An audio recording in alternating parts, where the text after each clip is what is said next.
Kombat Krincess here, back with an all-new video. If you are new, welcome. Before we get into the video, make sure you like, comment, and subscribe. And if you end up liking the video, turn on post notifications. So as you guys know, in my last video, I announced my Kombat Krincess MK11 goodbye tournament because you know we are getting rid of MK, out with the old, in with the new, and we just want to say goodbye to all these MK11 characters, the talented people in MK11, the fighters, etc, etc, etc. So why not do that on the Kombat Krincess channel? I feel like it would bring a variety of things to my channel versus gameplay, T-Talk, you know, lore, etc, MK news, you know, moving on. So on with the fighters, this is a first to 3 single elimination tournament. I'm calling it pre-tourneys because the actual tournament is going to be alleged by me on the 25th, and that is going to showcase the 2 fighters that, you know, made it through all the first to 3s, and they're gonna, you know, go toe-to-toe for the $100. So first on the list is Zippery. Apologize because my illustrator did this poster at least 2 times and she still decided to spell his name incorrectly. Also, if I pronounce your gamer tag incorrectly, do forgive me. But we have Zippery, that is how you say it, and I will have the correct spelling of it on the screen. Then we have Frost God 1, Static the Killer, Arrow 8915, XD Mortal, Chi-Town Ninja 69, Jody the Gasser 107, and Speechless, who was eliminated because we did the first pre-tourney yesterday with the first 3 between Arrow and Speechless. So I'm really excited to finish these pre-tourneys, and I hope you guys like it. You can check it out in the live section of my channel. This is going to be really fun. I can't wait to see what fighters, you know, survive it out and make it, and how they work their way up, and you know, because this is going to be pretty sweaty. I can already tell. I like it. So over the weekend, I was able to go over the Kombat cast video that was featuring new gameplay from Astra, Smoke, and Garrus. And I have to say, the most thing that interested me the most was Astra and Garrus. No shade to Smoke or anything. But their mechanics. So it was something on the lines of when Garrus is into a corner or he is closing the distance with, you know, another fighter, that he benefits off of something from closing the distance because his kit is mainly about keeping somebody away. And then they had said something about, you know, Astra being able to change her sword and into demon form and having different type of abilities and stuff. That was giving me very much Injustice, and I'm not saying that in a bad way. It makes it very interesting to see what new things and themes that we're going to bring to the game as far as the character set and their abilities and what they're able to do. Like, for example, in Injustice, you know, some characters, like if they had a certain argument or something attached to them as far as gear, I don't know if we're getting gear or doing that, but being that the Astra sword thing and being able to benefit off of that, that made me kind of think, will it be like an Injustice type of thing where certain characters have things that help them with their strengths and weaknesses, and every character had that in Injustice, which was also a better balance as far as, you know, gameplay and fighting wise, which is why I'm also very excited for MK, because this game is supposed to be the redemption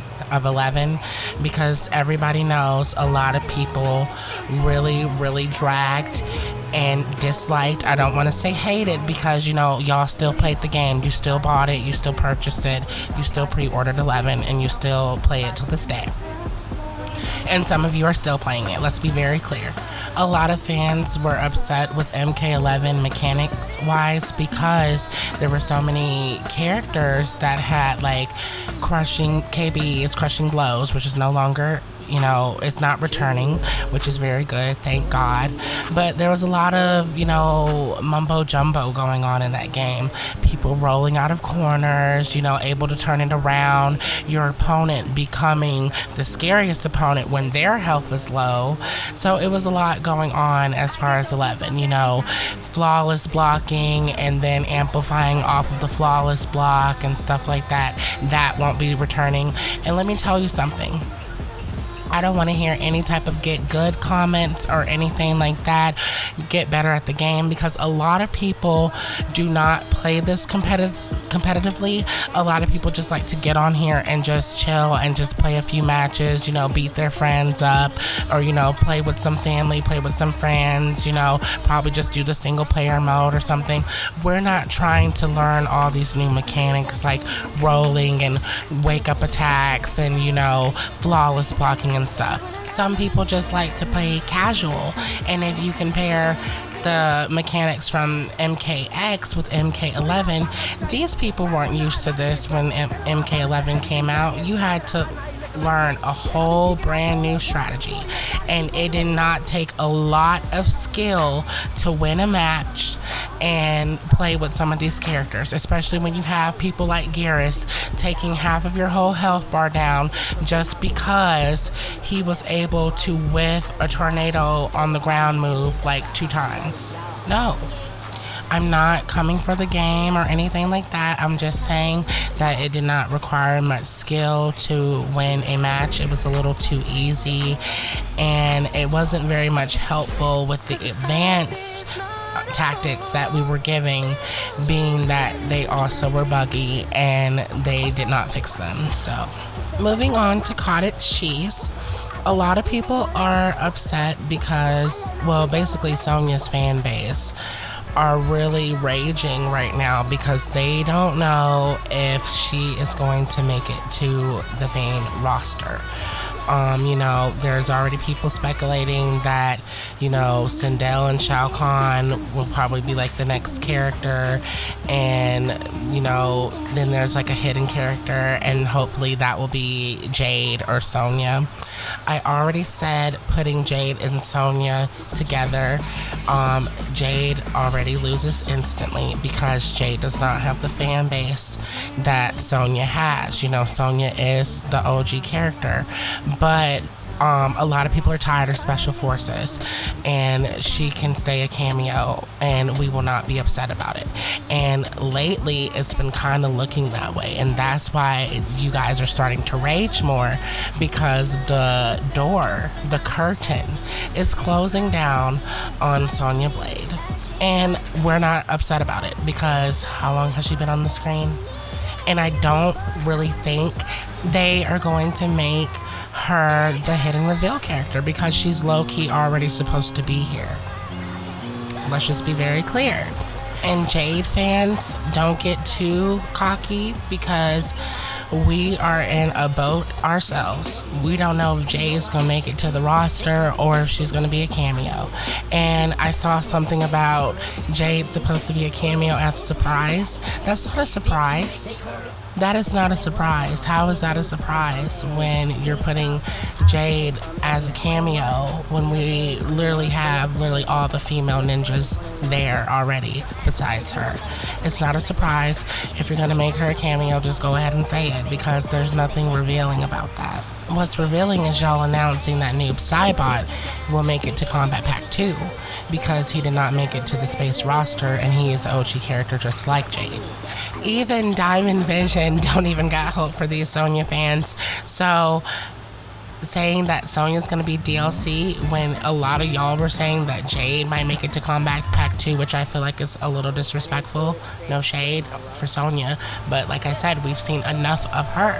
And I don't see Sonya Blade being in no Sindel, Shao Kahn, Reiko trailer.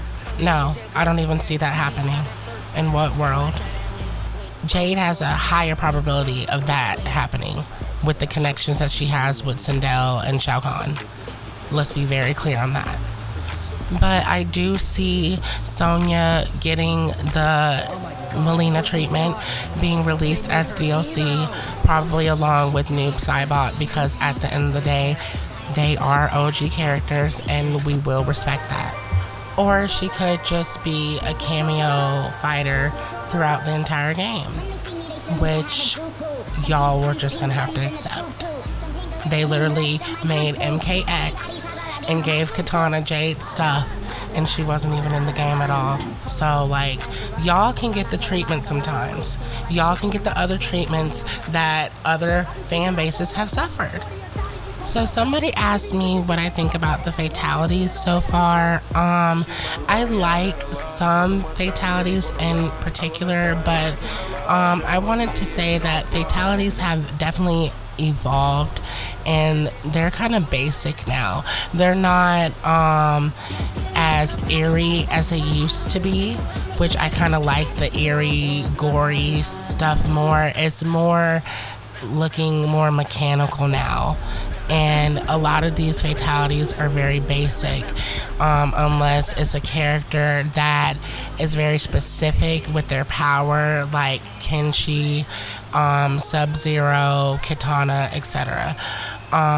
You know, and that kind of just started happening literally with just MK11 and up now. I just kind of feel like the fatalities could be a little better, and being that they just gave us 2 fatalities to use in the last game, I don't know how many we're gonna get now. Being that we have cameos and stuff, maybe it'll be different, but I just kind of miss the old fatality style more, you know, with the dark screen, the eerie music, the laughing and stuff, and, you know, making it more of a challenge to perform it, you know.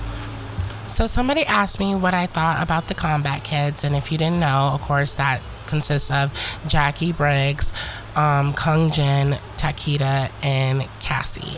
I really like the Kombat kids. I really feel like NetherRealm kind of dragged them out throughout 11 and X, trying to make them the main characters when they weren't. Let's just be very clear.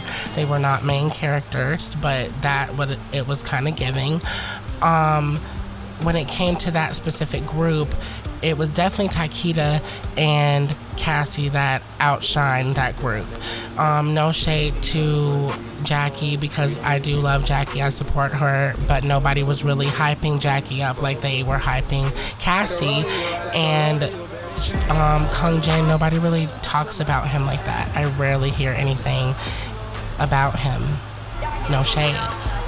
And even though Jackie is an exact 2.0 copy of Jax, and Cassie is kind of like an exact 2.0 copy of Sonya, I feel like Cassie had the better personality and the better image and more unique special moves versus what Jackie had that was just giving kind of Jax 2.0. And that's why a lot of people were upset that Takeda wasn't here also for 11 and he missed out, because Takeda is a unique character. He's not like a basic copy of Kenshi with the sword with like a couple guns to like make him stand off from just Kenshi's kit.